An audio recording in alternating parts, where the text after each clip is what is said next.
नमस्कार सगळ्यांना. आपल्या माणसांना सुद्धा कधी तुम्हाला असा अंडा खिमा मसाला रेसिपी करावीशी इच्छा झाली, तर माझ्या पद्धतीने नक्कीच तुम्ही बनवा. चला तर मग ह्याची रेसिपी तुम्हाला काय आहे ती सांगते मी. तर मी इथे 4 अंडी घेतलेले आहेत. ते आता आपल्याला बॉईल करून घ्यायचे आहेत.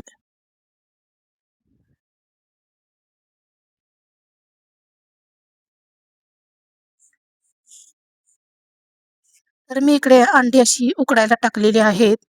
तर आपले 4 ते माणसांच्यासाठी मी हे अंडा मसाला बनवणार आहे. तर अंडीसुद्धा आपली उकडून झालेली आहेत. त्यासाठी मी कांदा, टोमॅटो, बारीक चिरलेली कोथिंबीर, आलं, लसूण आणि हे अंड्याचे असे बारीक काप करून घेतलेले आहेत. इकडे कढई गरम करून तेल आपल्याला तापायला टाकायचं. त्यामध्ये कांदा टाकायचा. कांदा परतून जरा झाला, की आपल्याला टोमॅटो सुद्धा टाकायचा.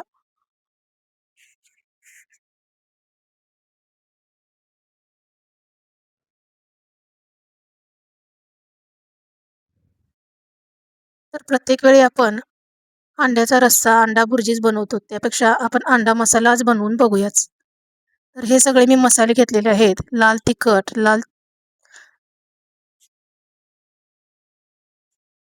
गरम मसाला, धना पावडर, हळद असं हे कांद्या टोमॅटोच्या मध्ये भाजून घ्यायचं.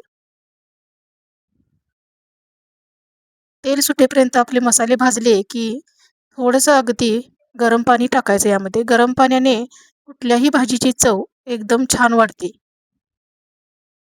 तर गरम पाण्यामुळे आपला कांदा टोमॅटोसुद्धा छान शिजलेला आहे. तर आता यामध्ये आपण बॉईल केलेली अंडी आणि बारीक चिरून केलेली होती.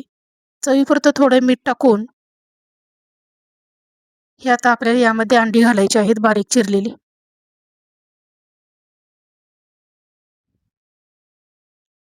तर असा आपला अंडा मसाला खिमा रेसिपी तयार झालेली आहे. गरम-गरम भाकरीसोबत किंवा चपातीसोबत तुम्ही नक्कीच खाऊ शकताय. व्हिडिओ आवडल्यास नक्की कमेंट करा.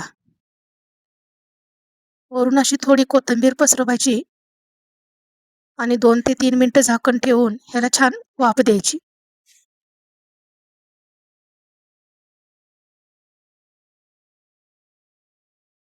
तर बघा कसा छान आपला अंडा किमा मसाला रेसिपी तयार झालेली आहे.